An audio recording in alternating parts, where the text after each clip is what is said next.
నమస్కారం, welcome to I dream. ధర్మ మార్గం విత్ విజిత కార్యక్రమానికి స్వాగతం.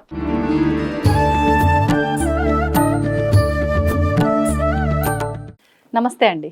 శ్రీమాత్రే నమః. మాట, అసలు ఈ మాట మాట్లాడాలి, ఆ మాట్లాడే వరం రావాలి అంటే కూడా ఎంతో అదృష్టం చేసి ఉండాలి నిజంగా. అంటే ప్రస్తుతం మాటలు లేక ఇబ్బంది పడే వాళ్ళు కూడా ఎంతో మంది ఉన్నారు. వాళ్ళు ఇబ్బంది పడతారు, వాళ్ళ అంటే పక్కనున్న వాళ్ళు కూడా వాళ్ళకు కన్వే చేయలేక ఏదో రకంగా అయితే ఇబ్బందులు అనేది చూస్తూనే ఉంటాం. అంటే మాటకు పవర్ ఉందా? వాళ్ళు అలా మాట్లాడలేకపోవడానికి కారణం దీనివల్లేనా? అంటే దానికి సంబంధించిన దోషం ఏదైనా చేస్తే అలా జరుగుతుందా? మామూలుగా మనం అదే కాదు, మాట్లాడేటప్పుడు చాలా జాగ్రత్తగా మాట్లాడాలి. ఏదైనా మనం మాట్లాడినప్పుడు అది మనకు కరెక్టే అనిపించవచ్చు, దానివల్ల ఎదుటివారు నొచ్చుకుంటారు. అంటే పెద్దవాళ్ళు సామెతలు కూడా చాలా చాలా చెప్తారు మనకు వాడుక భాషలో. మాట తూట లాంటిది అని కూడా అంటుంటాము. అంటే అంత ప్రమాదకరమైంది అని చెప్పి అర్థము. నిజంగా ఈ మాట మాట్లాడుతున్నా అంటే, ఇప్పుడు నేను ఒక మాట మాట్లాడుతున్నా, ఆధ్యాత్మికంగా మాట్లాడుతున్నా అని అంటే అది నాకు భగవంతుడు ఇచ్చిన ఒక అవకాశంగా నేను భావిస్తాను, ఒక వరంలా. ఇప్పుడు నేను ఒక ర్యాష్గా మాట్లాడినా, మీ తప్పేమీ లేదు, నేను ర్యాష్గా మాట్లాడినానంటే అది నిజంగా నా యొక్క తప్పు, నేను చేస్తున్న తప్పు అది. అంటే ఎందుకు ఇలా మాట్లాడతాము? ఆ ప్రభావం అనేది దేని నుంచి ఆ ప్రభావం మన పైన పడుతుంది? అంటే ఇప్పుడు నేను పుట్టిన నక్షత్రం అంటారు, జాతకం అంటారు, లేకపోతే గ్రహాలు అంటారు, వ్యక్తిగతంగా నా పర్సనల్ దాన్ని తీసుకొని ఇలా మాట్లాడతానా నేను, లేకపోతే పరిస్థితులను బట్టి మాట్లాడతానా, లేదంటే బ్రహ్మ రాసేస్తాడు అంటారు కదా, అలా నాకు ముందే డిసైడ్ చేయబడి ఉందా నేను ఇలా బిహేవ్ చేయాలి, ఇలా మాట్లాడాలి అని చెప్పి? నాకైతే దీని గురించి చాలా డౌట్స్ ఉన్నాయండి. వెయిట్ చేస్తున్నా మీరు ఏం చెప్తారా అని. తప్పకుండా, ఎందుకంటే దీని మీద మనం ఎంత చెప్పుకున్నా కూడా సరిపోనంత ఉన్నది. అసలు బ్రహ్మగారు సృష్టి చేసినటువంటి తర్వాత ముందు మనం అక్కడి నుంచి రావాలి. బ్రహ్మగారు సృష్టి చేసిన తర్వాత చాలా కాలం పాటు అంతా మోగసైగలే మిగిలాయి. అప్పటికి ఇంకా వాక్కు రాలేదు ఎవరికి కూడా, ఎవరికి వాక్కు రాలేదు. దేవతలు సైతం, ఆయన సృష్టించినటువంటి ప్రజాపతుల సైతం అందరూ మూగ సైగలు చేసుకోవడమే, దేవతలు కూడా, దేవతలతో సహా. ఇటువంటి సందర్భంలో బ్రహ్మగారికే ఒక సందర్భంలో అనిపించిందిట, అయ్యో ఈ వాళ్ళు అనుకునేటటువంటి యొక్క భావాన్ని ఎదుటి వారికి అందించలేకపోతున్నారు కదా, వీళ్ళకి ఏదైనా ఒక ప్రత్యేకతని ఏర్పాటు చేయాలి, చేస్తేనే కానీ ఈ జన్మ, ఈ శరీరం, ఈ బొమ్మ పరిపూర్ణం అవ్వదు అని ఆయన ఆలోచించి ఒక పెద్ద ఉపాసన చేశారట. పరమశివుడి గురించి ఉపాసన చేశారట. పరమశివుడి యొక్క తేజస్సు నుంచి ఆవిర్భవించినటువంటి యొక్క స్వరూపానికే శారదా అనేటటువంటి పేరు వచ్చింది. శారద అన్న శబ్దానికి అర్థం తెల్లనైనటువంటిది అని అర్థం. దానికే మనం ఆశక్తికే సరస్వతి అనేటటువంటి పేరు పెడతాం. ఆశక్తికే మనం అనేకమైనటువంటి పేర్లు పెడతాం. అమ్మవారు వాగ్దేవి అంటాం, ఒక్కొక్క రూపంలో వీణాధరి, ఇంకా రకరకాలైనటువంటి పేర్లు పెడతాం. వెంటనే బ్రహ్మగారు ఆ శక్తిని తపస్సు ద్వారా పరమశివుడి యొక్క తేజస్సు నుంచి పుట్టించారు. అందుకే పరమశివుడు తెల్లగా ఉంటారు, సరస్వతీదేవి తెల్లగా ఉంటుంది, విష్ణుమూర్తి నల్లగా ఉంటాడు, పార్వతీదేవి నల్లగా ఉంటుంది, బ్రహ్మగారు ఎర్రగా ఉంటారు, లక్ష్మీదేవి ఎర్రగా ఉంటారు. వీళ్ళందరికీ అదొక ప్రత్యేకమైనటువంటి సమన్వయం. అందులో ఇక్కడ బ్రహ్మగారు ఎవరి కోసం తపస్సు చేశారు? అసలు వీళ్ళందరికీ మాట్లాడగలిగేటటువంటి శక్తి ఇవ్వాలి అని తపస్సు చేశాడు ఆయన. అది మహావిష్ణువు గురించి తపస్సు చేస్తే, నేను స్థితి చూడగలవాడినే కానీ వాక్కు చూడగలవాడిని కాదు, వాక్ అంతా కూడా ఆయన నాకంటే పై ఆయన దగ్గర ఉంది, ఆయన కోసం తపస్సు చేయమంటే ఈయన ఆయన కోసం తపస్సు చేస్తే, ఆయన ఇది కేవలం నా శక్తి సరిపోదు, మించినటువంటి శక్తి ఏదైనా కావాలి అని ఆయన తన యొక్క సమగ్రమైనటువంటి శక్తినంతా తీసుకొని ఒక స్త్రీ రూపంలో నిక్షిప్తం చేస్తే, ఆ నిక్షిప్తమైనటువంటి శక్తికి శారద, సరస్వతి, వాగ్దేవి అనేటటువంటి పేర్లు వచ్చి, వెంటనే ఆవిడని ఎవరికి ఇవ్వాలి, ఎక్కడ పెట్టాలి? ఆవిడ అందాల రాశి, ఆవిడ అందాల కన్య, ఎవరికి ఇవ్వాలంటే వెంటనే పరమశివుడు తీసుకొచ్చి బ్రహ్మగారికి అనుగ్రహించాట. ఎందువలన అంటే, నువ్వు సృష్టి చేసేటప్పుడే వాక్కునివ్వాలయ్యా, లేదంటే సృష్టికే అర్థం లేదు. ఎందుకంటే నువ్వు మోగసైగలు చేసుకుంటే, ఇందాక మీరు అడిగారు ప్రశ్న, ఏమండి ఏమీ మాట్లాడకపోతే ఇంకా మనకి ఇక్కడ ఏమున్నది మనం మాట్లాడుకోవడానికి? ఉదాహరణకి ఇప్పుడు ఇవన్నీ ఇంత ఏర్పాటు చేసినా కూడా ఇదంతా వాక్కు మీద ఆధారపడినటువంటిదే. ప్రపంచమంతా కూడా వాక్కు మీద ఆధారపడింది. అందుకని అన్నారు జిహ్వాగ్రే వర్తతే లక్ష్మీ. మన వాక్కు బాగుందనుకోండి మనకి ఆదాయం కూడా బాగుంటుంది. అవును. జిహ్వాగ్రే మిత్ర బాంధవాహ అన్నారు. ఆ జిహ్వ యందు మాత్రమే మనకి ఎవరు ఫ్రెండ్స్ అవుతారు, ఎవరు బంధువులు అయిపోతారు? మన మాటకే అందరూ వశులైపోతారు. జిహ్వాగ్రే బంధనం ప్రాప్తి అన్నారు. మీరు ఒక తప్పు మాట మాట్లాడారనుకోండి వెంటనే జైలుకి వెళ్ళిపోతారండి. ఇక్కడ కూర్చున్న వాళ్ళమే ఒక్క తప్పు మాట మాట్లాడండి అయిపోయింది. జిహ్వాగ్రే బంధనం ప్రాప్తి, జిహ్వాగ్రే మరణం ధ్రువం. అంతే కదండి. ఒక్క మాట ద్వారానే బంధువులు వచ్చేస్తారు, ఒక్క మాట ద్వారానే బంధనం కూడా వచ్చేస్తుంది. అంతే. మనం అరెస్ట్ అయిపోతాం, మనకి ఉరిశిక్షల్లాగా వెళ్ళిపోతాం. ఎందుకు వెళ్ళిపోతాం? ఒక చెయ్యకూడనటువంటి పనిని, ఒక నిందించకూడనటువంటి స్థాయిలో ఉన్న వ్యక్తిని మనం ఏదైనా తులనడామనుకోండి, మనం 2 నిమిషాలు అరెస్ట్ అవ్వడానికి అంత శక్తి ఉన్నది వాక్కుకి. అందువల్ల ఆ వాక్కుని పరమాత్మ సరస్వతి రూపంలో తీసుకొచ్చి బ్రహ్మగారికి అందజేస్తే పరమశివుడు ఆ బ్రహ్మగారు సృష్టి రూపంలో అందరికీ ఇచ్చాట. ఇస్తే ఇందాక మీరు అన్నారు ఈ ఏదైతే మాట ఉన్నదో అది మామూలుగా గ్రహముల వలన ఇట్లా అని చెప్పని, ఇది గ్రహముల వలన కూడా కొంతవరకు ప్రభావం ఉన్నప్పటికీ కూడాను మనకి 3 గుణాలు చెప్తారు సహజంగా, సత్వగుణం, రజోగుణం, తమోగుణం అని. ఈ 3 గుణాలకి సంబంధించే మన మాట ఉంటుందండి. ఉదాహరణకి ఒకళ్ళు మాట్లాడుతుంటే ఎంతో మృదువుగా ఉంటుంది, ఆ మృదుత్వాన్ని సత్వగుణం అంటాం మనం. కొంచెం గంభీరంగా ఉంటుంది ఒకళ్ళు మాట్లాడితే, దాన్ని రజోగుణం అంటాం. అసలు ఒక్కొక్కళ్ళు మాట్లాడుతుంటే మనం వినలేం, దాన్ని తమోగుణం అంటాం. అందువలన ఈ కోపము ఇవన్నీ, మన ఆనందము, మన కోపము, మన ప్రేమ అన్నీ ప్రకటించగలిగేది ఒక్క వాక్ రూపంలోనే. ఒక్క వాక్కుని మీరు ఆపండి, ప్రపంచమంతా ఆగిపోతుంది. కాదా అండి? ఉదాహరణకి ఒక సినిమా మీరు చూడాలనుకున్నారనుకోండి, మీరు ఒక్కసారి ఆడియో ఆపేసి సినిమా చూడండి, మీకు అసలు ఏమీ అర్థం కాదు. ఎంతసేపు చూస్తారు? అది ఓ 10 నిమిషాలు చూడంగా లేచి వెళ్ళిపోతారు. అలాగే ఇప్పుడు మనం చేస్తున్నటువంటి ఈ పనిని కూడా మనం నోరు అనేటటువంటి పదార్థం, వాక్కు అనేటటువంటి ఈ పదార్థం లేకపోతే దీనికి విలువ ఏమున్నది? అందువల్ల వాక్కు అనేటటువంటిది ఒక చోట కాదు, ఒకసారి కాదు, ఒక సందర్భం కాదు, అన్ని చోట్ల. ఆఖరికి తల్లి తన యొక్క పిల్లల మీద ప్రేమ చూపించాలన్నా నాన్న ఇట్రారా అంటే అవుతుంది కానీ అంటే అందుకని వాక్కుకి అంత గొప్పతనం ఇచ్చి, వాక్కు లేకపోతే కాదని ఆ పంచమి రోజున శ్రీ పంచమి అని మనం మొన్ననే జరుపుకున్నాం. అటువంటి శ్రీ పంచమి రోజున అమ్మవారిని ఆవిర్భవింపచేసి ఆవిడికి వాగ్దేవి అనేటటువంటి పేరు ఇచ్చి, ఈవిడ వాక్కులన్నిటికీ అధిష్టాన దేవత.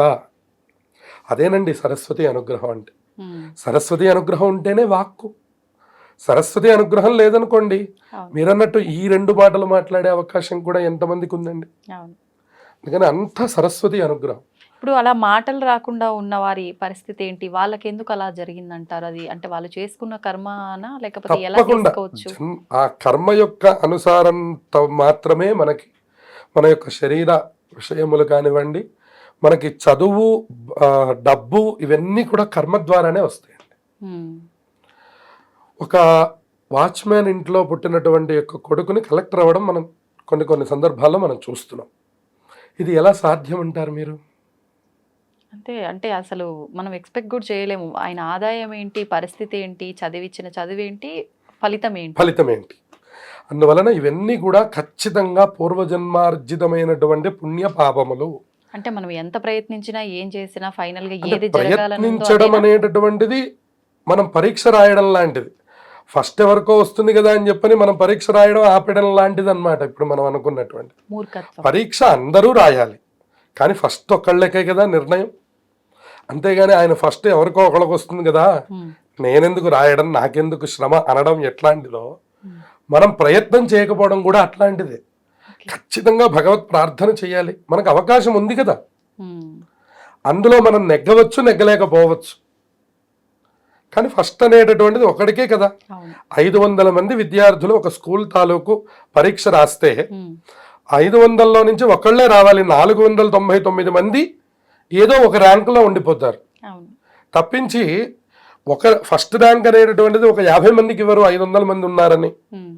అట్లాగే ఇది కూడా ప్రయత్నం అనేటటువంటిది అందరము చేయవలసినదే. ఈ పరీక్ష జీవితం అనేటటువంటి పరీక్ష అందరూ రాయవలసినదే. రిజల్ట్ ఒక్కొక్కరికి ఒక్కొక్కలాగా వస్తుంది. అది మన యొక్క కర్మ విభాగాన్ని బట్టి మనకు వస్తుంది. ఇది రాదు కదా అని చెప్పని మనం ముందరే ఊహించడం అనేటటువంటిది మనకి తగనటువంటి పని.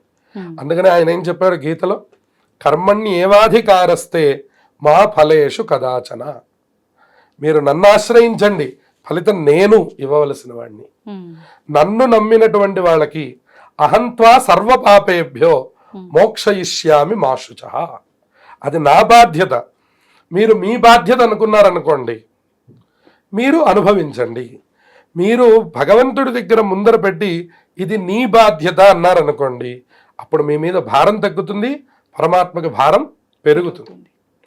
ఆ భారం మోసినవాడు కాబట్టే కదండి గోవర్ధనాన్ని చిటికిన వేలు మీద 7 రోజుల పాటు మోసాడు. 7 పగళ్ళు 7 రాత్రులు. అందరూ అంటున్నారట, కృష్ణయ్య మేము చచ్చిపోవడానికి సిద్ధంగా ఉన్నామయ్యా, నీ వేలు మీద ఆ భారం మేము భరించలేకపోతున్నామన్నారట. అందుకుట నందవ్రజ వాసులు అంటే శ్రీకృష్ణ పరమాత్మకు అంత ఇష్టం. ఈ ఉద్ధవుడు లాంటి వాళ్ళు అన్నారట, మేము అయ్యయ్యో శ్రీకృష్ణ పరమాత్మ దగ్గరగా మేము పుట్టలేదే, నందవ్రజంలో నేను పుట్టలేదే అని బాధపడ్డారట. ఎందుకంటే అలా బాధపడ్డారు అంటే, నందవ్రజంలో వాళ్ళకి పరమాత్మ మీద, పరమాత్మకి నందవ్రజంలో ఉన్న వాళ్ళ మీద ఉన్నటువంటి ప్రేమ అటువంటిది. ఇప్పుడు మాట అంటే ఇంత గొప్పనైన ఒక వరం. మరి అలాంటి మాటని అంటే అది భగవంతుడి కోసం చేసిన మౌన వ్రతము అని చెప్పి ఉన్న మన మాటలు వచ్చిన వాళ్ళని కూడా కొన్ని సందర్భాల్లో ఇలా చేస్తూ ఉంటారు. ఏంటి అంటే దానివల్ల ఏదైనా ఫలితం ఉంటుందా? నిజంగా ఎందుకు చెయ్యాలి? తప్పకుండా ఉంటుంది. ఉదాహరణకి మీకు ఇక్కడ ఒక సత్యం చెప్పాలి. మనకి కుంభకర్ణుడు అందరికీ తెలుసు కదండి రామాయణంలో. చూడండి, సరస్వతి అనుగ్రహం లేకపోవడం అంటే అనవసరమైనటువంటి చోట వాక్కు రావడం వల్ల ఒక్కొక్కసారి మనం ఎలా ఇబ్బంది పడతాము అనేటటువంటి. ఆయన తపస్సు చేసి, ఘోరమైనటువంటి తపస్సు చేసి, ఆయన అడుగుదామనుకున్నటువంటిది ఒకటి, ఆయన అడిగింది ఒకటి. ఆయన అనంతమైనటువంటి శక్తులతో నేను యుద్ధం చేయాలి అని అడగాలని ఆయన తపస్సు చేశాడు. ఆ తపస్సులో ఉండేటటువంటి యోగ నిద్ర వల్ల నాకు ఆహారము కొంతకాలం, నిద్ర కొంతకాలము అని కోరుకున్నాడు ఆయన.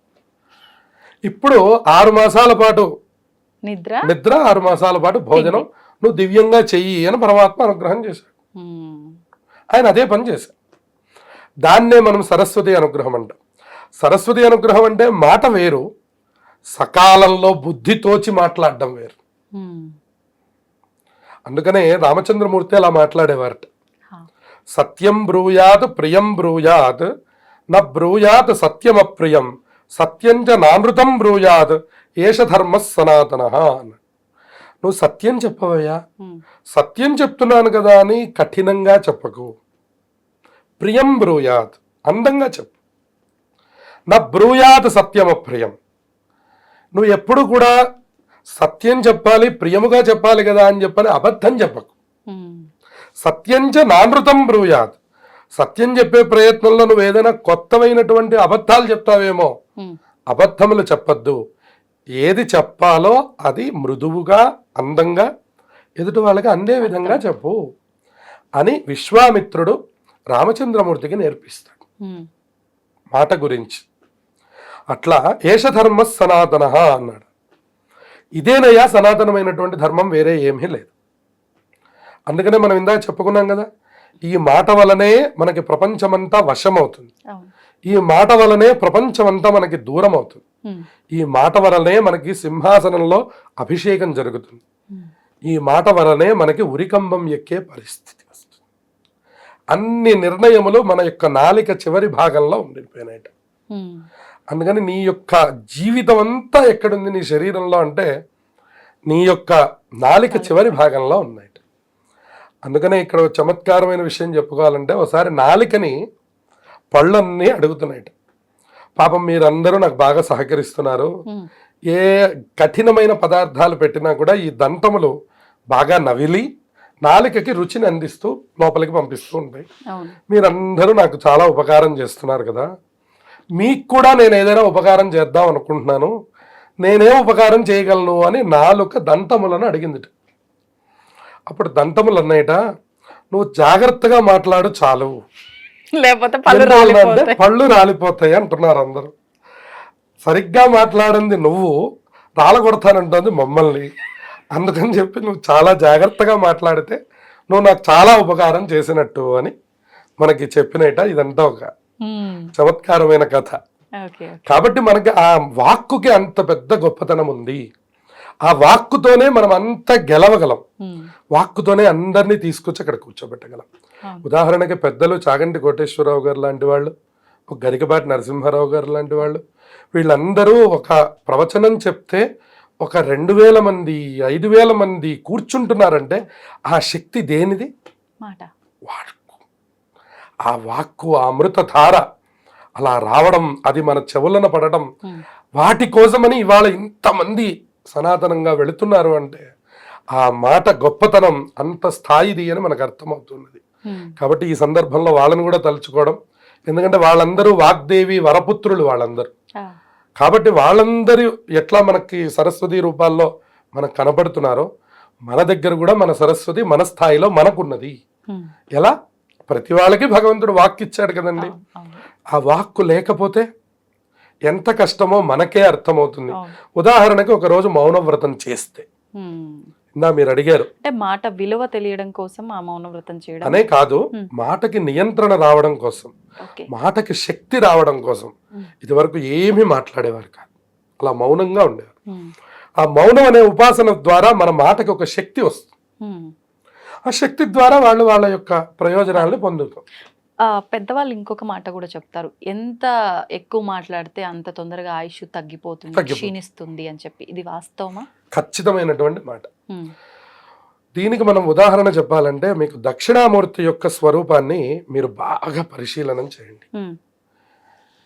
మీరు అందులో ఆయన శ్లోకం కూడా మీరు గమనిస్తే, మౌన వ్యాఖ్య ప్రకటిత పరబ్రహ్మతత్వం యువానం, అది శ్లోకం. దక్షిణామూర్తి అష్టకం మొదలు పెట్టేటప్పుడు శ్లోకం ఏమిటి అంటే, మౌన వ్యాఖ్య ప్రకటిత పరబ్రహ్మతత్వం యువానం వరుశిష్టాంతే వసదృశిగణై ఆవృతం బ్రహ్మనిష్టై ఆచార్యేంద్రం కరకలిత చిన్ముద్రమానందమూర్తిం స్వాత్మారామం ముదితవదనం దక్షిణామూర్తిమీడే అని ఆ స్తోత్రం ప్రారంభం చేస్తారు. అర్థం ఏంటండి? దీని అర్థం ఏమిటి అంటే, మౌన వ్యాఖ్యగా ఉన్నారట దక్షిణామూర్తి. ఆయన ఇలా చేతిని చిన్ముద్ర అంటారు దీన్ని.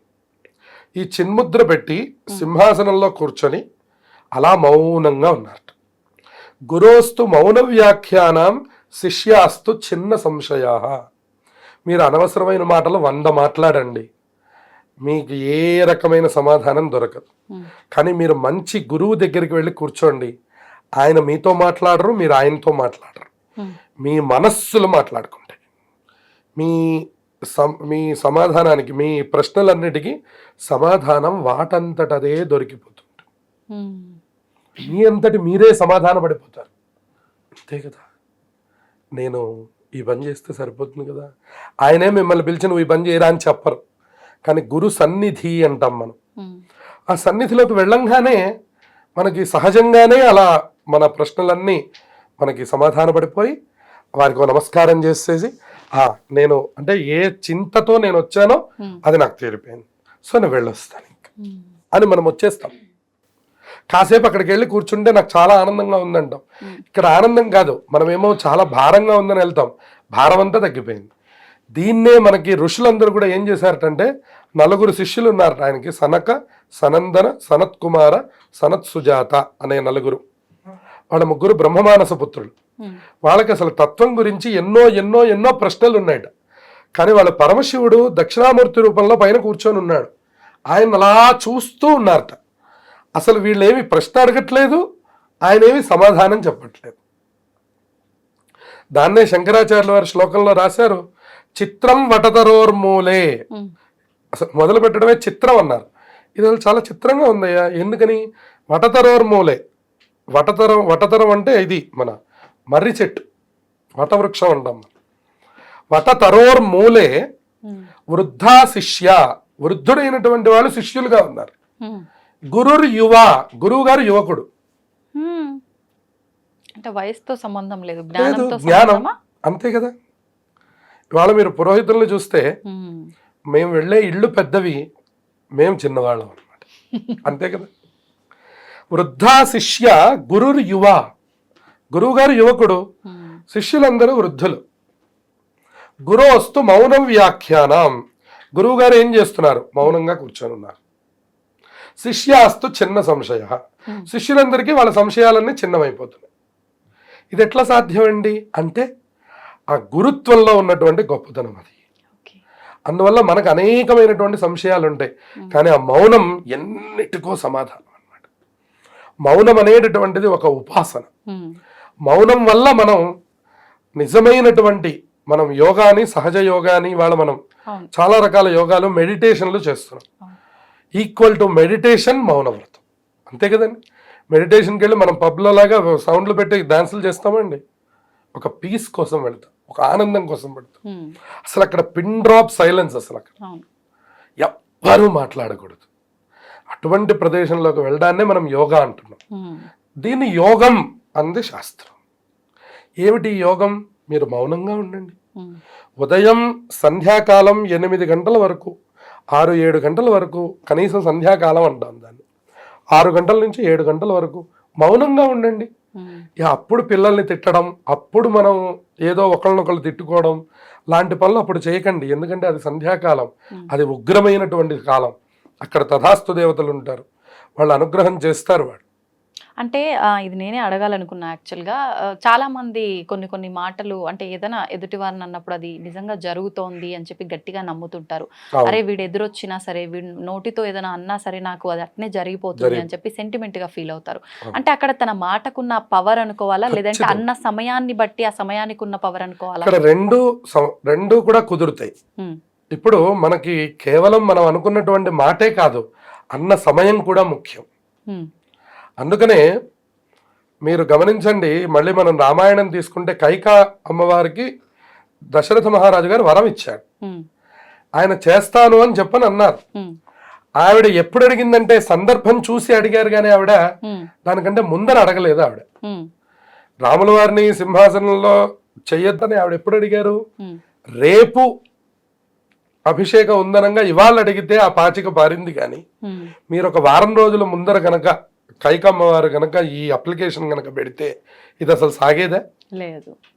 ఎందుకంటే పురప్రజలే ముందర ఎదురు తిరిగి అవసరమైతే ఆవిడ మీద కూడా దాడికి వెళ్ళేవారేమో. అంటే ఎక్కువ సమయం ఉంది కాబట్టి ఏ క్షణం ఏదైనా జరగవచ్చు. కానీ ఆవిడ సందర్భం చూసి అడగడం వల్ల ఆ పాచిక పారింది. రామచంద్రమూర్తి అరణ్యానికి బయలుదేరి వెళ్ళారు. అందుకని మాట ఇవ్వడమే కాదు, మాట అడగడం కూడా ఒక సందర్భం గనక చూసి మనం అడిగినట్లయితే అక్కడ కలిగేటటువంటి యొక్క ప్రయోజనం అంతా ఇంత కాదు. అందువలన ఈ యొక్క మనుష్యుడికి ఉపాధికి కూడా మాట అనడం, మాట అడగడం రెండూ కూడా ఆయా సందర్భాన్ని బట్టి. అందుకనే మన వాళ్ళు ముహూర్తం అనేటటువంటిది, కొంచెం మంచి సమయాలు ఇవన్నీ ఎందుకు మాట్లాడుకుంటారు అంటే, తప్పకుండా ఇది మాట్లాడుకోవాలి అంటే ఒక సందర్భం, ఏదైనా ఒక ప్రవచనం చెప్పాలి అంటే ఒక సందర్భం. అంతేగాని ఉదయం 11 గంటలకు ఎందుకు ప్రవచనం పెట్టరు? అయ్యా మేము టిఫిన్ చేసి చాలా ఖాళీగా ఉంటామండి, మాకు టిఫిన్ అయిపోయిందంటే మళ్ళీ లంచ్ వరకు పనే ఉండదు, కొంచెం ఆ టైంలో చెప్తారా ప్రవచనం అంటే? ఆ టైంలో చెప్పాం. ఏ టైంలో చెప్పాలి? ఆ టైంలోనే చెప్తాం. ఉదయం 9 గంటల నుంచి 12 గంటల వరకు చెప్తాం, సాయంత్రం 6 గంటల నుంచి 8 గంటల వరకు చెప్తాం. మనకి ఖాళీగా ఉంది కదా అని చెప్పని మరి రాత్రి 11:30కి నేను ఖాళీ అండి, నాకు కొంచెం ఆ సమయంలో చెప్పండి అంటే ఆ సమయంలో నియమం. వాక్కుని కూడా నియమమైనటువంటి కాలంలో ఉంచుకోవాలి. ఇప్పుడు చూడండి, మీరు బాగా పెద్దవాళ్ళు అని ఎప్పుడు అనిపించుకుంటారంటే ఎవరికి మాట నియంత్రణ ఉంటుందో వాళ్ళు పెద్దవాళ్ళు అనిపించుకుంటారు. వాస్తవం. అన్న మాట మీద నిలబడడం, ఏది పడితే అది మాట్లాడకపోవడం, ఒక సందర్భం దాడితే వాళ్ళు మాట్లాడకపోవడం. అంతే. అంటే మన విలువ పెరగాలన్నా తగ్గాలన్నా ఒక మాట చాలు.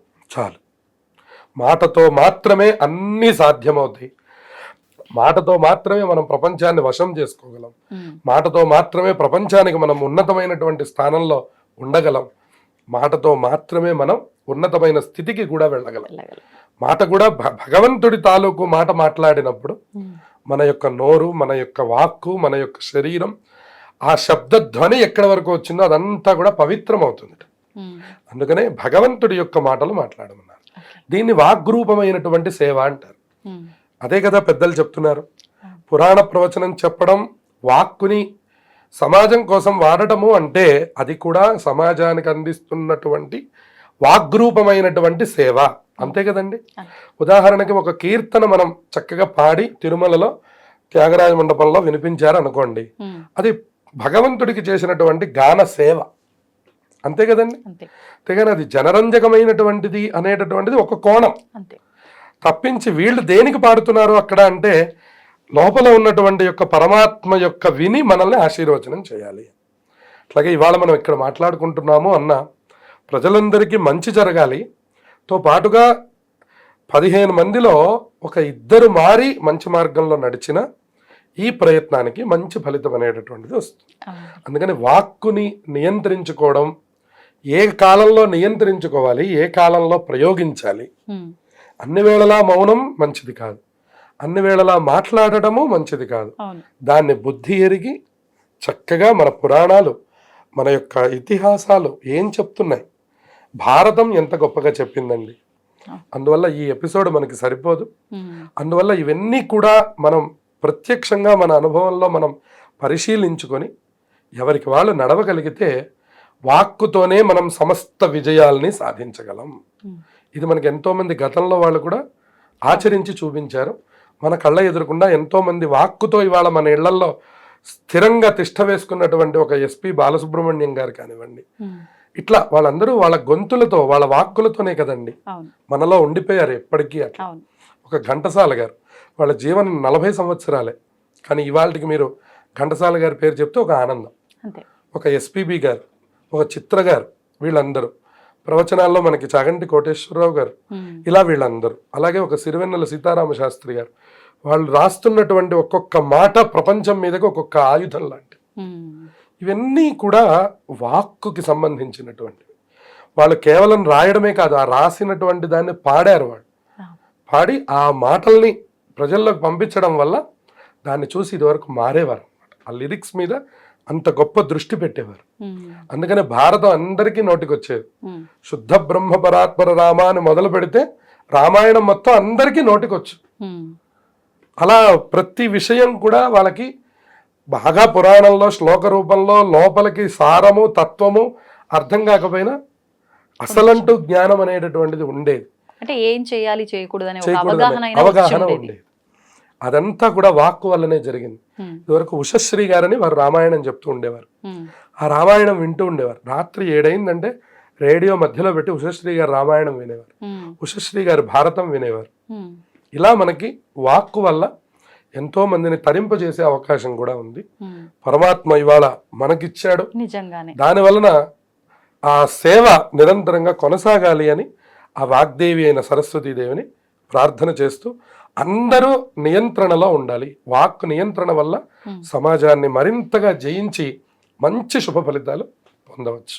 సంతోషం అండి. మాటకు సంబంధించి మీరు మాట్లాడిన విధానం కానివ్వండి, ఆ వివరించిన విధానం కానివ్వండి, చాలా చక్కగా ఉంది. నాకైతే చాలా అంటే వింటా ఉంటే ఇంకా వినాలనిపిస్తుంది, ఇంకా ఏముంది తెలుసుకోవాల్సింది, ఇంకేం చెప్తారు అని చెప్పి చాలా కొత్తగా అనిపించింది. ధన్యవాదాలండి. శుభమస్తు.